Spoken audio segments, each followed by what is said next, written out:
Assalamu alaikum.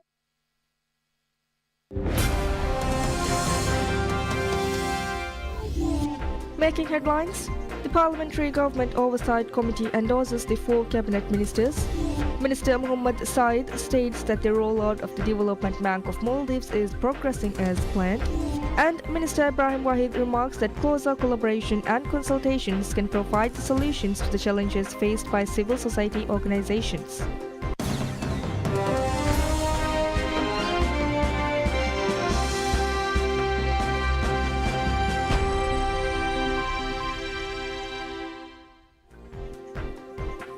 Bismillahirrahmanirrahim. Assalamu alaikum. Hello and welcome to PSN News in English with me, Utma Mahmoud. The Parliamentary Government Oversight Committee on Sunday endorses the 4 cabinet ministers.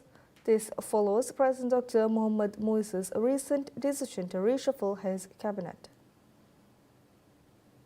The nominations were submitted to the Government Oversight Committee during an extraordinary parliamentary session held on Thursday. President Dr. Muiz formally proposed the names of the 4 cabinet ministers for parliamentary consideration. The cabinet reshuffle had been executed on 26 December.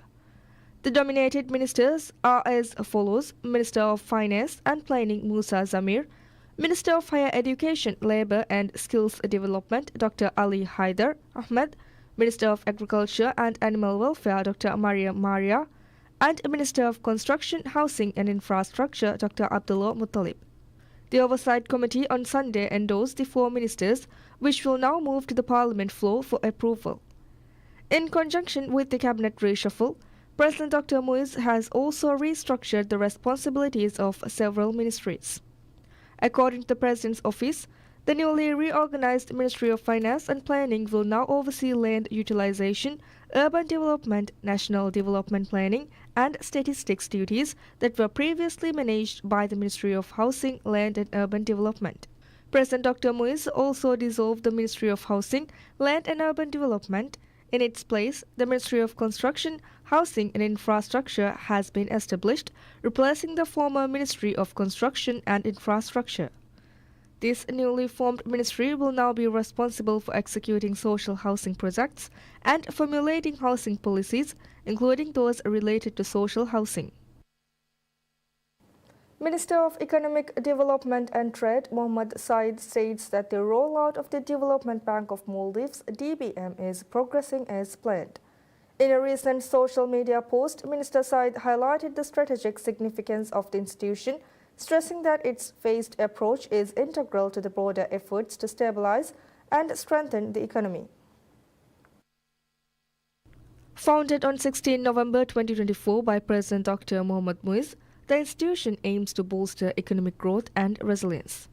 Minister Said outlined a 3-phase rollout for the DBM, starting with the institutional setup, which is currently on schedule. Minister Said stated that the DBM's business model prioritizes institutional investors and large-scale infrastructure projects with plans to introduce retail services at a later phase.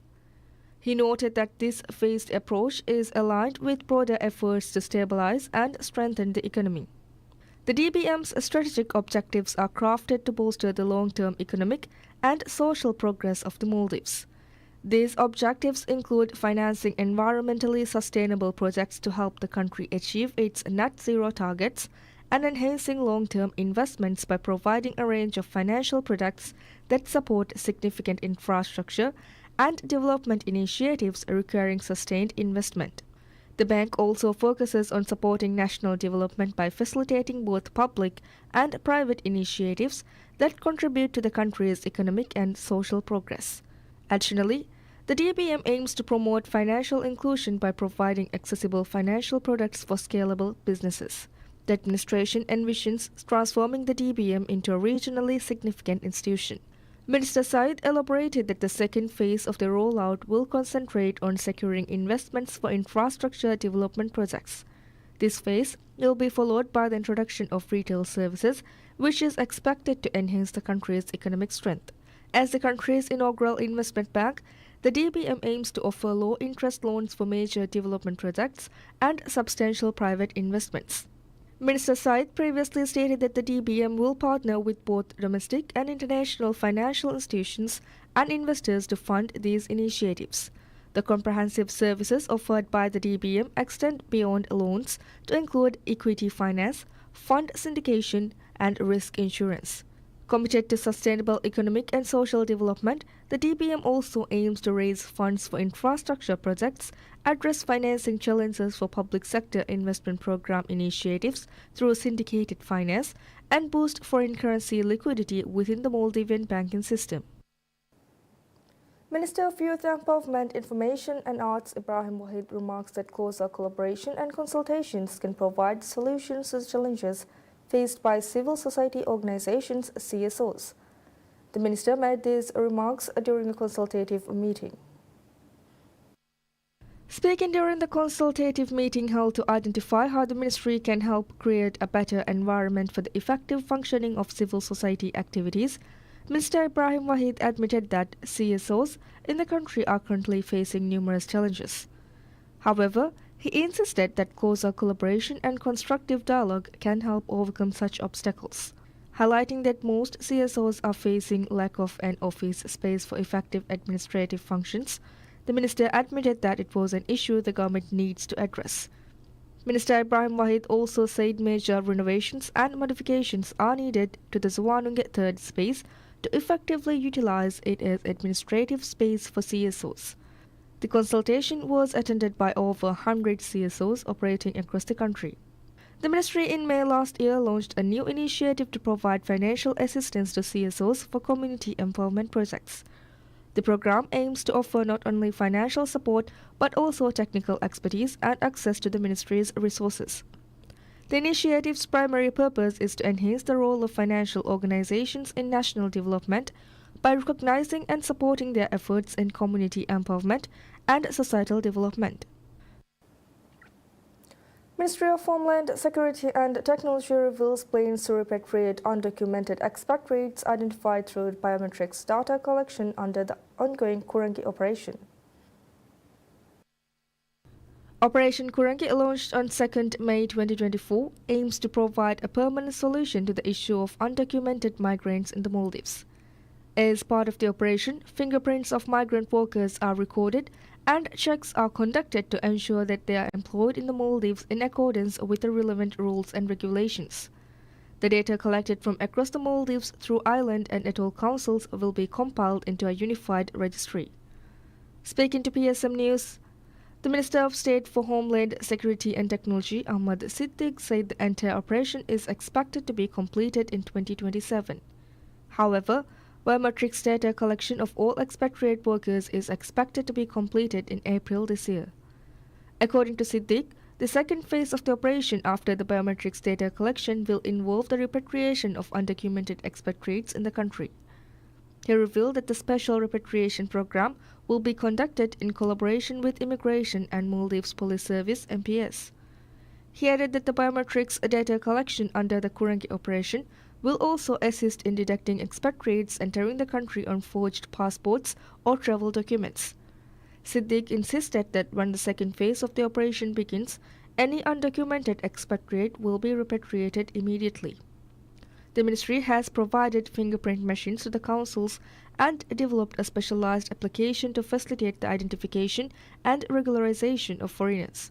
The application allows individuals to upload photos of suspected illegal foreigners, providing information about their identity, purpose of visit, and affiliated company.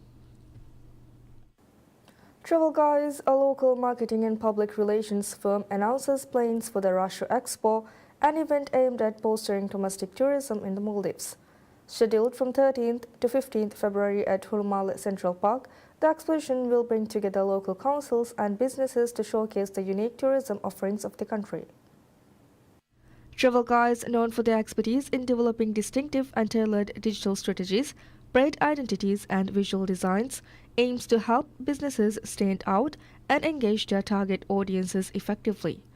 The Russia Expo is dedicated to promoting domestic tourism across the country. Organizers have invited all local councils to participate and highlight the distinctive tourism products and attractions of their respective islands. The expo will serve as a platform to emphasize the unique features, cultural heritage, and traditional significance of these islands. Given that many islands share the same name but are located in different atolls, organizers have assured that visitors will have access to detailed information about each specific location. The expo will also allow guest houses on these islands to promote their offerings, including special promotions and packages catered to local tourists.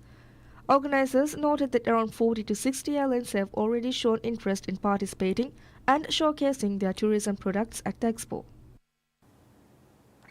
The Health Protection Agency HPA warns caution over the current hazardous air pollution levels in the capital, Malé City, urging children to stay indoors and adults to wear face masks when outside. The Maldives Meteorological Service, METOFIS, said the atmosphere in the Maldives has become polluted due to smoke drifting from the Indian subcontinent, a phenomenon typically observed at the beginning of the northeast monsoon, which extends from January to March. METOFIS expects the air quality to worsen in the next 24 hours. The tracker installed by the Maldives National University's Center for Maritime to monitor air quality shows that air quality in the Malé region was 137 at 1 p.m. on Sunday. According to health officials, the air quality level would pose health risks, especially to people with pre-existing health conditions and children. HPA has urged caution due to potential health risks that may be caused due to poor air quality.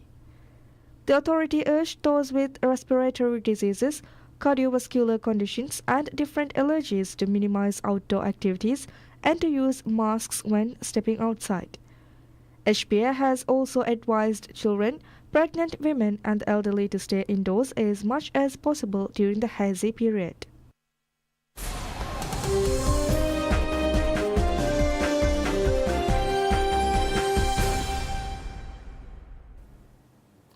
The World Economic Forum in Davos is ready to kick off as business and political leaders will gather in the Swiss mountain resort from January 20th to January 24th. Topics on the Davos agenda: Spain mounting global geopolitical and economic uncertainty, trade tensions, climate goals, and how artificial intelligence can help make lives better. Donald Trump, who will be sworn in as the 47th President of the United States on Monday, will address the meeting virtually on January 23rd. Ukraine President Volodymyr Zelensky will attend the meeting and give a speech on January 21st. Among other global leaders due to attend the Davos meeting are European Commission President Ursula von der Leyen and China's Vice Premier Deng Zhuojiang.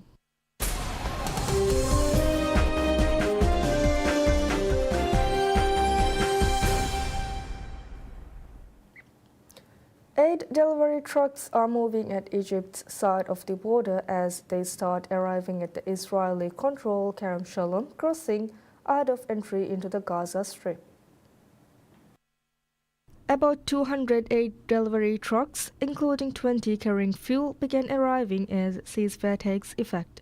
A ceasefire deal between Israel and Hamas in Gaza took effect on Sunday morning after a nearly 3-hour delay, pausing a 15-month-old genocide that has shaken up the Middle East. The deal requires 600 truckloads of humanitarian aid to be allowed into Gaza every day of the ceasefire, 50 of them carrying fuel, with 300 of the trucks allocated to the north where conditions for civilians are particularly difficult. The aid trucks were using the Kerem Shalom entry point, pending completion of maintenance at the Rafah border, crossing into southern Gaza from Egypt. Armed Hamas fighters drive through crowds of Palestinians in the streets of Gaza's Deir al-Balah, chanting in celebration after a delayed ceasefire came into effect. The ceasefire deal took effect after a nearly 3-hour delay, posing a genocide that has brought seismic political change to the Middle East and giving hope to Gaza's 2.3 million people, many of whom have been displaced several times.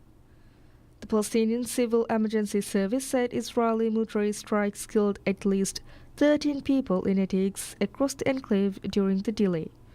No more attacks were reported after it took effect on 9:15 GMT time. Israel has reduced much of Gaza to rubble and killed nearly 47,000 Palestinians. Southeast Asian nations on Sunday tells Myanmar's military government its plan to hold an election amid an escalating civil war should not be its priority, urging the junta to start dialogue and end hostilities immediately. The Association of Southeast Asian Nations (ASEAN) called on the warring sides in member nation Myanmar to stop the fighting and told the junta's representative to allow unhindered humanitarian access as the country takes over chairing ASEAN this year. Malaysian Foreign Minister Mohammed Hassan told a press conference after a ministerial retreat on the island of Langkawi that Malaysia wants to know what Myanmar has in mind. We also want to know what they have in mind. One thing that we know, they want to have election. But we told them election is not a priority at the moment. The priority now is to cease fire and everybody have to stand down. See, that is important. And access to all segments on the humanitarian aid in Myanmar. Very simple. And I don't think that is a very difficult task for them to fulfill. In the same press conference, Mohammed stressed that the South China Sea must remain peaceful and stable.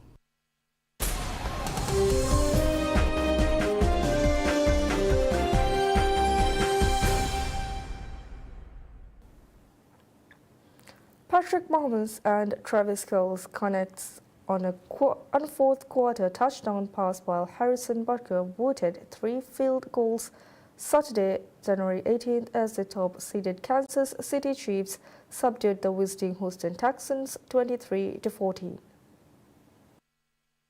Kansas City, who secured home field advantage throughout the AFC with their 15-2 mark in the regular season, will welcome either Baltimore or Buffalo on January 26 for a trip to the Super Bowl.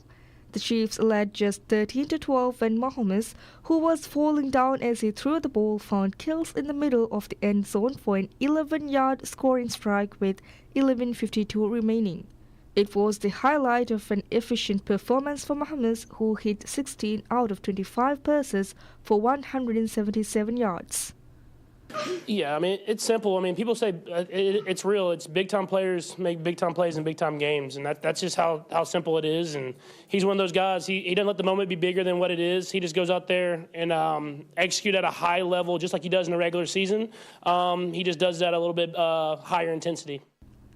Houston Texans players and coaches were far from pleased with how the officiating crew called their loss, saying they had to contend with officials in addition to the Chiefs. Carlos Alcaraz reaches his second Australian Open quarter-final on Sunday, when his opponent Jack Draper retired injured when trailing 7-5, 6-1.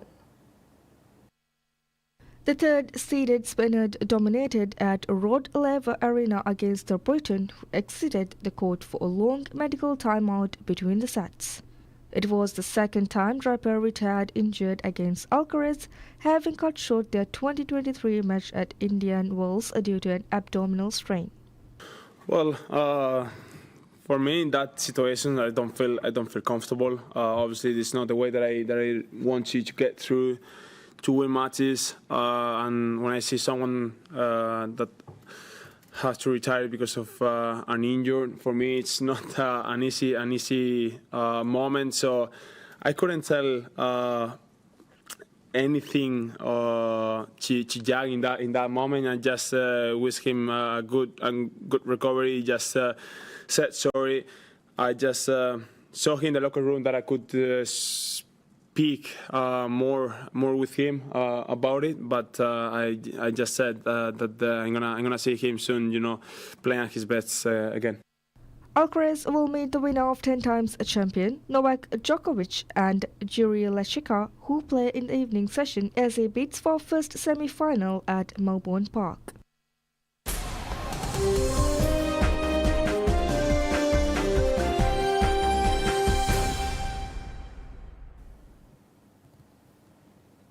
TikTok stopped working in the United States late on Saturday and disappeared from Apple and Google App Stores ahead of a law that takes effect Sunday, requiring the shutdown of the app used by 170 million Americans. President-elect Donald Trump said earlier in the day he would most likely give TikTok a 90-day reprieve from the ban after he takes office on Monday, a promise TikTok cited in a notice posted to users on the app. TikTok, which is owned by China's ByteDance, told users attempting to use the app around 10:45 p.m. A law banning TikTok has been enacted in the US. Unfortunately, that means you can use TikTok for now.